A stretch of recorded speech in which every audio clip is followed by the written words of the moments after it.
Hello दोस्तों, आप सभी का स्वागत करते हैं एक बार फिर से आपके अपने YouTube channel the competitive forum पर।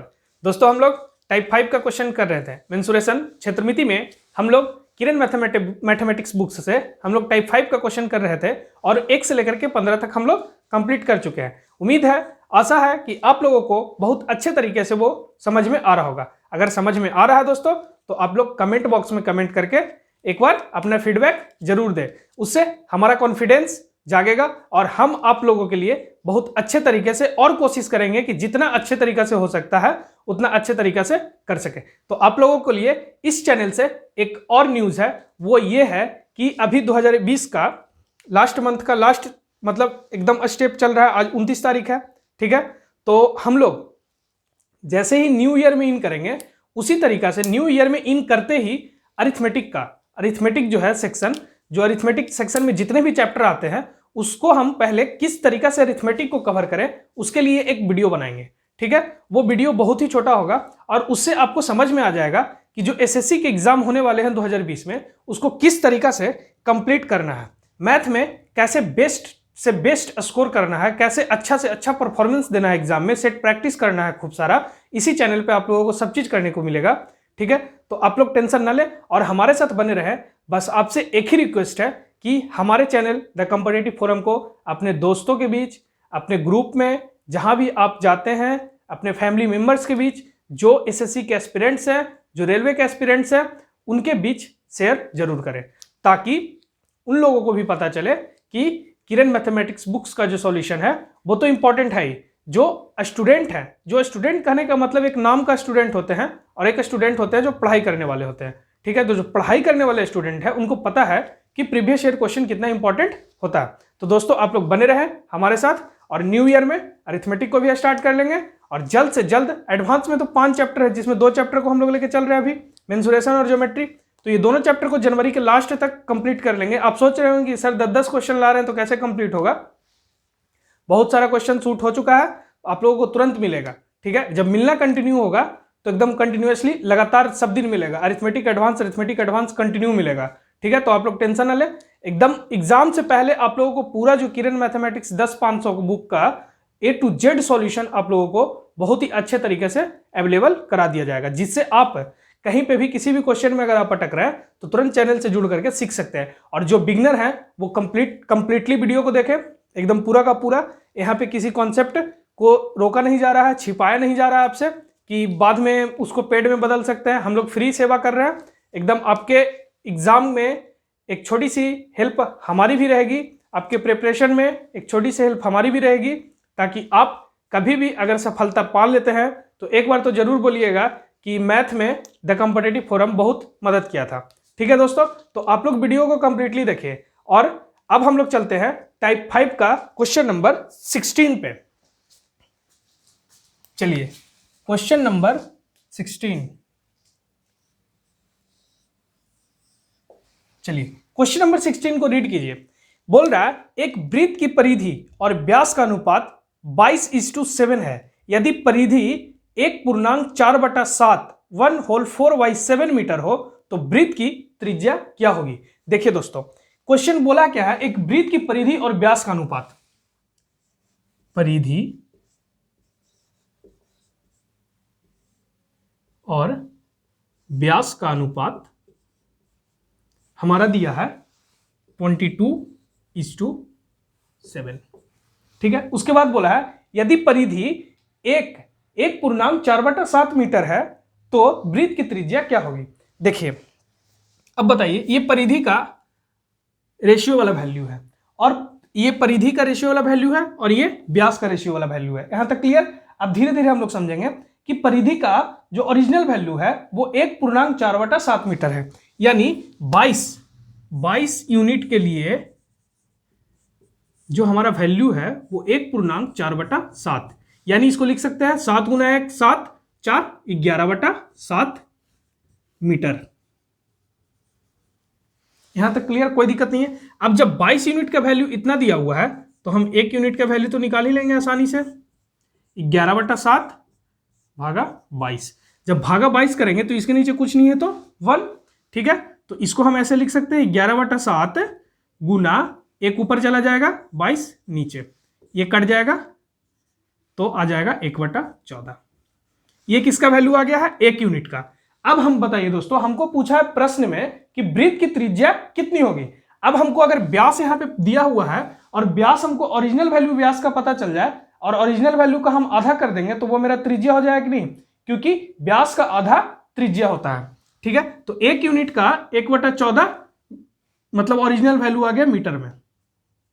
ठीक है, तो व्यास हमारा, व्यास हम पहले निकाल लेते हैं। व्यास है 7 मीटर, तो व्यास 7 मीटर नहीं, 7 मीटर नहीं, सॉरी, वो रेशियो वैल्यू है। तो 7 गुना 1/14 तो ये हो जाएगा 2, यानी 1/2। व्यास हमारा कितना आ गया?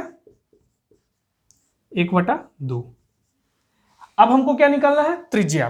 तो त्रिज्या निकालने के लिए हम क्या करेंगे? किसी भी डायमीटर को 2 से जब भाग देंगे, त्रिज्या बराबर क्या होता है? ये फॉर्मूला लिख ही लीजिए, त्रिज्या बराबर व्यास बटा 2। ठीक है, त्रिज्या बराबर व्यास हमारा आ गया है 1/2। ठीक है, तो त्रिज्या 1/2 भागा 2 देंगे तो इसके नीचे कुछ नहीं है तो 1, तो 1/2 इंटू 1 ऊपर चला जाएगा, 2 नीचे, यानी 1/4 मेरा त्रिज्या हो जाएगा। किसका? जिसका परिधि और व्यास का अनुपात 22:7 होगा, उसका त्रिज्या कितना हो जाएगा? 1/4। ये मेरा क्वेश्चन का आंसर हो गया 1/4। और आप देखेंगे कि ऑप्शन नंबर 3 में 1/4 है, तो मेरा बिल्कुल राइट आंसर क्या हो जाएगा? Option number 3। ठीक है, क्लियर हो गया होगा, समझ में आ गया होगा। बहुत ही आसान क्वेश्चन था ये। चलिए दोस्तों, अब चलते हैं हमारा next question, question number 17। Question number 17 को रीड कीजिए। यदि एक वृत्त का क्षेत्रफल a है, वृत्त की त्रिज्या r है और परिधि c है, तो रिलेशन क्या होगा? मतलब संबंध क्या होंगे इस तीनों के बीच में? और ऑप्शन नंबर 1, 2, 3, 4, 4 ऑप्शन में इनसे संबंधित ऑप्शन दिए हैं, तो हमारा इस क्वेश्चन का आंसर क्या होगा? तो चलिए देखते हैं, इसको सोल्व करते हैं। यदि एक वृत्त का क्षेत्रफल a है, क्षेत्रफल a है, क्षेत्रफल a बराबर क्या होगा? वृत्त का क्षेत्रफल का फॉर्मूला क्या होता है? आपको याद है तो आप एक बार बोलेंगे, pi R square, pi R square. ठीक है, अब चलिए आगे। वृत्त की त्रिज्या r है, त्रिज्या क्या है? r। ठीक है, अब देखिए, अब बोल रहा है और परिधि c है, परिधि c है, तो परिधि का फॉर्मूला क्या होता है? वृत्त की परिधि का फॉर्मूला 2πr, 2πr। रिलेशन निकालेंगे तो क्षेत्रफल बटा परिधि a बटा c बराबर πr स्क्वायर बटा 2πr। यहां तक ठीक है। अब देखिए, पाई स्क्वायर, पाई से पाई से पाई कट गया पहले, एक आर नीचे से एक आर इसमें से कटेगा तो ऊपर क्या बचेगा? एक आर बचेगा, ऊपर में बचेगा एक आर। इसको ब्लू पेन से लिख देते हैं, ब्लू मार्कर से, ताकि आपको क्लियर हो। पाई आर से पाई आर कट गया, आर स्क्वायर, दो आर दो गो था, स्क्वायर का मतलब 2r, तो यहाँ पे एक आर इसके साथ कट गया तो बच गया एक आर। तो ये क्या हो गया? a बटा सी बराबर r बटा नीचे बचा 2, तो e क्रॉस मल्टीप्लीकेशन होगा, तो ये हो जाएगा 2a बराबर cr। अब देखिए इस प्रकार का रिलेशन किस ऑप्शन में है? ऑप्शन नंबर ए में नहीं होगा, ऑप्शन नंबर 2 में r c बराबर 2a, सेम चीज, बस r को इधर लिखा है, c को उधर लिखा ऑप्शन में, 2a सेम चीज है। तो ये मेरा बिल्कुल राइट आंसर हो गया ऑप्शन नंबर 2। क्लियर? उम्मीद है कि आपको अच्छे से समझ में आ रहा होगा। अगर अच्छे से समझ में आ रहा है तो कमेंट करके जरूर बताएं। चलिए दोस्तों, अब देखते हैं हमारा नेक्स्ट क्वेश्चन। नेक्स्ट क्वेश्चन है क्वेश्चन नंबर 18। क्वेश्चन नंबर 18 बोल रहा है, एक वृत्त का क्षेत्रफल 324 पाई वर्ग सेंटीमीटर है, उसकी दीर्घतम जीवा की लंबाई कितनी होगी? अब आपको इसमें पता होना चाहिए कि दीर्घतम जीवा बोलते किसको है? जो जीवा होता है, कोड सबसे दीर्घतम जीवा उसी को बोलते हैं डायमीटर को। जो डायमीटर होता है ना, वृत्त का जो डायमीटर होता है, देखिए ये अगर वृत्त है तो जीवा तो ये हो गया, जीवा ये भी हो गया, लेकिन अगर ये सेंटर है, यहां से यहां तक क्या होगा, रेडियस, त्रिज्या होगा ये, और यहां से यहां तक अगर इसको जोड़ देंगे तो 2r बराबर होता है मेरा डायमीटर यानी व्यास। ये अभी बताया था कि अगर त्रिज्या होता है वो डायमीटर का आधा, तो त्रिज्या का 2 गुना बराबर डायमीटर यानी व्यास। तो सबसे दीर्घतम जीवा जो होता है ना वो व्यास कहलाता है, दीर्घतम जीवा बराबर व्यास। ये चीज आप लोग नोटिस कीजिएगा, ध्यान में रखिएगा, ठीक है। अब चलिए इसके क्वेश्चन पे चलते हैं। एक वृत्त का क्षेत्रफल 324 पाई वर्ग सेंटीमीटर है। वृत्त का क्षेत्रफल का फॉर्मूला क्या होता है, पाई आर स्क्वायर बराबर 324 पाई, ठीक है। अब बताइए, पाई से पाई कट गया, आर स्क्वायर बराबर 324, तो आर इधर है, स्क्वायर में है, उधर लेके जाएंगे इसको रूट में, तो 324 का रूट वैल्यू आपको याद होगा तभी तो डायरेक्ट लिखिएगा। तो ये होता है 324 18 का, ठीक है, 18 का हो गया, तो आर मेरा हो गया 18, तो ये 18, ये भी 18। तो अब बताइए सबसे दीर्घतम जीवा तो मेरा डायमीटर हो गया, तो ये डायमीटर का टोटल लेंथ कितना हो गया, 18 + 18 36। तो इस क्वेश्चन का आंसर हो जाएगा मेरा दीर्घतम जीवा या व्यास 36 सेंटीमीटर में, सेंटीमीटर, आपका option number first, option number first. Clear होगा दोस्तों। थोड़ा स्पीड बनाते हैं, जो इजी क्वेश्चन उसको जल्दी से जल्दी खत्म कीजिए, क्योंकि जो आगे आने वाला है क्वेश्चन 3D अगर हम लोग स्टार्ट करेंगे, टाइप 7 से 3D स्टार्ट हो जाएगा, टाइप 6 में हम लोग सेंटर से रिलेटेड मेंसुरेशन का क्वेश्चन करेंगे, टाइप 7 में हम लोग फिर जो भी 3D का क्वेश्चन स्टार्ट हो जाएगा, तो उसमें समझाने में थोड़ा सा टाइम लगेगा। तो ज़्यादा वीडियो को लंबा ना करते हुए जो इजी क्वेश्चन है उसको जल्द से जल्द कंप्लीट करते हैं, ठीक है। चलिए दोस्तों, अब देखते हैं हमारा नेक्स्ट क्वेश्चन, क्वेश्चन नंबर है 19। चलिए क्वेश्चन नंबर 19 को आप लोग रीड कीजिए।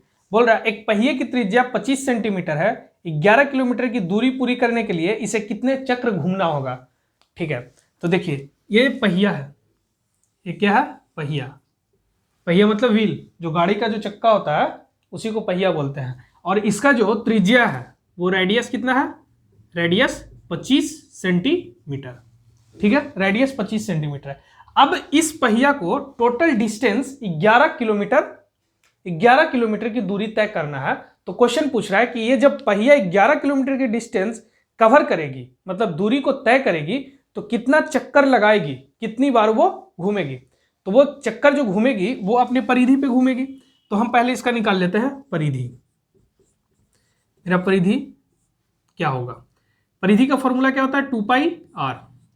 तो ये हो जाएगा 2 गुना 22/7 गुना 25।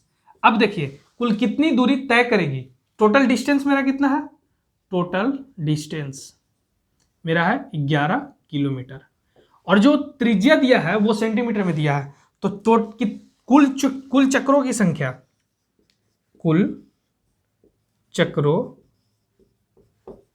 की संख्या बराबर क्या हो जाएगा, 11 किलोमीटर है। अब हमको इसको मीटर में कन्वर्ट करना है, तो मीटर में कन्वर्ट करने के लिए 1 किलोमीटर में 1000 मीटर होता है, तो 11 गुना 1000 हो जाएगा 11000 मीटर। क्लियर। अब जो त्रिज्या है वो सेंटीमीटर में है, तो इसको फिर से 100 से गुना कर देंगे। अब ये जो पूरा डिस्टेंस आ गया वो सेंटीमीटर में आ गया हमारा। अब देखिए इसको हम परिधि से ही ये चक्कर लगाएगा, तो परिधि से हम डिवाइड करेंगे, तो 2 गुना 22/7 गुना 25। अब दोस्तों जो ये 7 है ये चलाएगा ऊपर। ये सब तो बेसिक कैलकुलेशन है, ये सब तो पता ही होगा आपको। तो हम नेक्स्ट स्टेप ना लिखने से बचने के लिए हम यहीं पे कर दिए। अब इसको काटिए, 11 दूनी 22, 25 100, और 2 दूनी 4 नीचे, तो ये कट गया यहाँ।